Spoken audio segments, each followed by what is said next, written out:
ए सुना क्या, मार्केट में एक नई टाइप की शादी आया है जहां पर हजारों लोगों को खाने के लिए नहीं बुलाना पड़ेगा, कोई भी पैसा भी खर्च नहीं होगा और कोई भी पंडित भी नहीं लगेगा। एकदम वैलिड शादी मानी जाएगी, कोई भी इलीगल बात यहाँ पर नहीं रहेगा। अभी आप सोच रहे होंगे कैसा नया कानून आ गया क्या? जी, नया कानून आप बोल सकते हो। Honourable supreme court of India के द्वारा रिसेंटली एक अमेजिंग जजमेंट पास किया गया है जो बहुत ही सोशल प्रेशर और बहुत सारे डिफरेंट पहलुओं को नज़र में रखते हुए ये जजमेंट पास किया गया है। तो चलिए जान लेते हैं क्या है। हाय एवरीवन, मैं हूँ एडवोकेट पापिया और आप देख रहे हो डिकोड द लॉ, जहाँ पर सिंपल लैंग्वेज में कानूनी ज्ञान आप तक पहुँचाती हूँ। यही उद्देश्य है।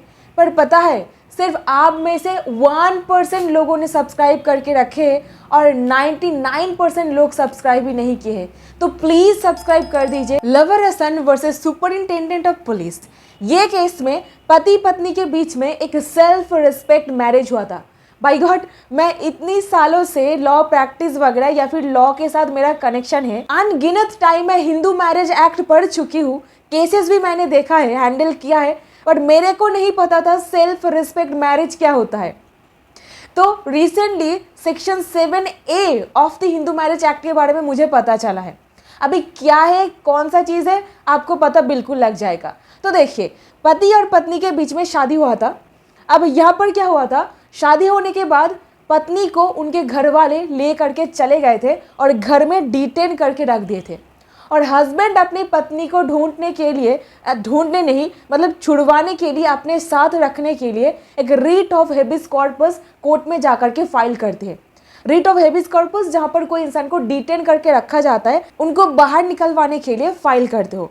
अभी ये केस में होता क्या है, मद्रास हाईकोर्ट सीधे सीधे केस को डिसमिस कर देते हैं क्योंकि उनके नज़र में ये जो सेल्फ रिस्पेक्ट मैरिज वाला जो कपल थे, इनका शादी वैलिड ही नहीं है। अगर कोर्ट के नज़र में कोई चीज़ वैलिड नहीं है तो जाहिर सी बात है कोर्ट उसके ऊपर ऑर्डर भी नहीं पास करेंगे। तो कोर्ट यहाँ पर डिसमिस कर देते हैं, जबकि लीगली वो लोग एक पति पत्नी थे। अब देखिए, सेल्फ रिस्पेक्ट यानी कि आत्मीय सम्मान विवाह, ये जो टाइप का है, ये गंधर्व विवाह के अंदर आता है। हमारे हिंदू मैरिज एक्ट में कुछ प्रकार की शादियों के बारे में बोला गया है जो हमारे सनातन धर्म में बिल्कुल क्लियर तरीके से शास्त्र अनुसार बोला गया है।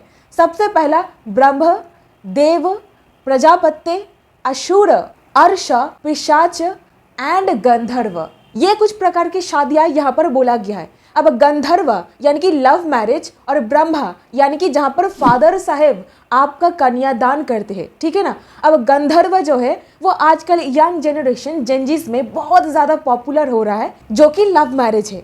अब देखिए, चोरी छुपे शादी तो किए थे बट वो वैलिड शादी था, उसको मान्यता बिल्कुल भी दिया जाना चाहिए था क्योंकि उनके स्टैट्यूट बुक पर वही लिखा हुआ था। अब पत्नी को वापस लाने में एक पति को सुप्रीम कोर्ट जाना पड़ रहा है। अब क्यों पहुंच गया देखिए, तो मद्रास हाईकोर्ट यहाँ पर केस को डिसमिस कर देते हैं, हिबिस कॉर्पस को एब्सोल्युटली रिजेक्ट कर देते हैं। और ऑनरेबल हाईकोर्ट और भी बोले, जहाँ पर कोई पति पत्नी सेल्फ डिक्लेयर नहीं कर रहे हैं समाज में, तो हम लोग एक पति पत्नी है, हम लोगों का शादी हो गया है, तो किस तरीके से हम लोग इसको शादी डिक्लेयर कर सकते हैं।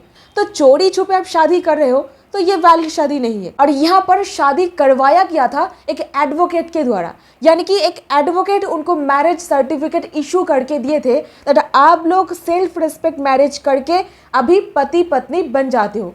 और यहीं पर मद्रास हाईकोर्ट अपना नाराजगी जताए और ये बोले दैट ये शादी को हम लोग मान्यता नहीं दे सकते क्योंकि कोई भी एडवोकेट के पास पावर नहीं होता है शादी करवाए। और जो एडवोकेट ये काम करे हैं उनके खिलाफ डिसिप्लिनरी एक्शन लेने के लिए बार काउंसिल को डायरेक्ट किया जाता है। अभी ऐसे में केस चला गया था सुप्रीम कोर्ट। सुप्रीम कोर्ट बोले, देखिए जहाँ पर स्टैट्यूट में कहा गया है सेल्फ रिस्पेक्ट मैरिज आप कर सकते हो, तो उस हिसाब से अगर देखा जाए ये एक वैलिड मैरिज है। और ये मतलब ज़रूरी नहीं है उनको समाज में डिक्लेयर करना पड़ेगा कि हम लोग शादीशुदा है, क्योंकि देखिए बहुत बार देखा जाता है जहाँ पर ये सुप्रीम कोर्ट बता रहे हैं, जहाँ पर कोई लोग शादी कर रहे हैं अपने पेरेंट्स के अगेंस्ट जा करके बहुत सारा प्रेशर उनके ऊपर किया जाता है, दोनों को अलग कर दिया जाता है, इवन कई बार उनका तो लाइफ रिस्क हो जाता है। ऑनर किलिंग तो आप जानते ही होंगे, उनके ऊपर एक पोटेंशियल थ्रेट आ जाता है, लाइफ रिस्क आ जाता है। अभी सुप्रीम कोर्ट बोले तो इस तरीके से जहाँ पर शादी हो रहा है कोई भी कपल को समाज में डिक्लेयर नहीं करना पड़ेगा। वो लोग इस तरीके से शादी अगर करेंगे तो जरूर उसको वैलिड माना जाएगा। Article 21 of the constitution of India ये आपको अधिकार देता है, आप अपने पसंदीदा इंसान से शादी कर सकते हो। तो इस तरीके से शादी करना ये आपका एक फंडामेंटल राइट बन जाता है। ये सब समाज के हालात देखते हुए थ्रेट देना, सेपरेट कर देना, ये सब कुछ को देखते हुए उनको पब्लिकली शादी डिक्लेयर करने के लिए फोर्स नहीं किया जा सकता है। बेसिकली न्यूलीवेड कपल्स के सेफ्टी को ध्यान में रखते हुए ये कहा जा रहा है। और supreme court Madras high court के ऑर्डर को ओवररूल कर दिए। तो सेक्शन 7A के अंदर शादी करने के लिए कुछ क्राइटेरिया आपको फुलफिल करना पड़ेगा। नंबर 1, दोनों पार्टी ही हिंदू होना पड़ेगा। According to section 2 of the Hindu marriage act, जो लोगों को हिंदू कहा गया है उसका डेफिनेशन को फुलफिल करना पड़ेगा। आप लोगों को लीगल एज फुलफिल करना पड़ेगा।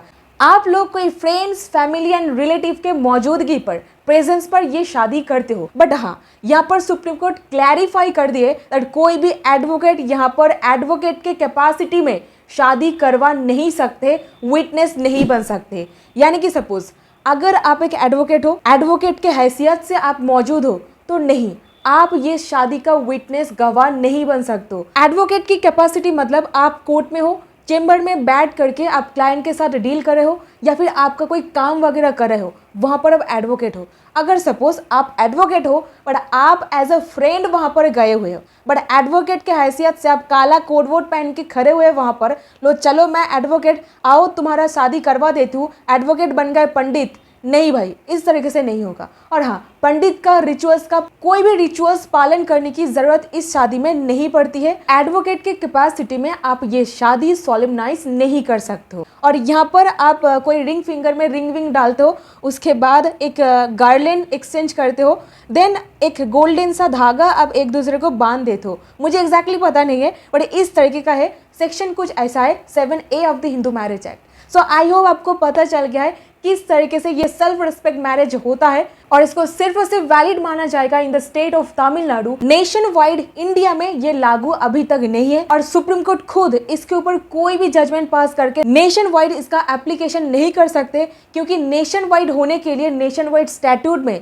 हिंदू मैरिज एक्ट 1955 जो ओरिजिनल एक्ट है वहां पर इसका प्रावधान होना पड़ेगा। कोई भी पैसा नहीं लगेगा, खाना वाना खिलाने का झमेला भी नहीं है। अभी मेरे मन में एक डाउट है जिसका आंसर आप लोगों को देना पड़ेगा। सपोज कोई लड़का लड़की दोनों में से कोई एक हो सकता है जो पहले से ही शादीशुदा है, चोरी छुपे सेल्फ रिस्पेक्ट मैरिज करके रखे हैं, अभी वो चोरी छुपे एक और शादी कर रहे हैं, क्या इसको पकड़ पाना इस केस में पॉसिबल होगा? What is your answer? Let me know in the comment section and like, don't forget to subscribe my channel. Thank you so much.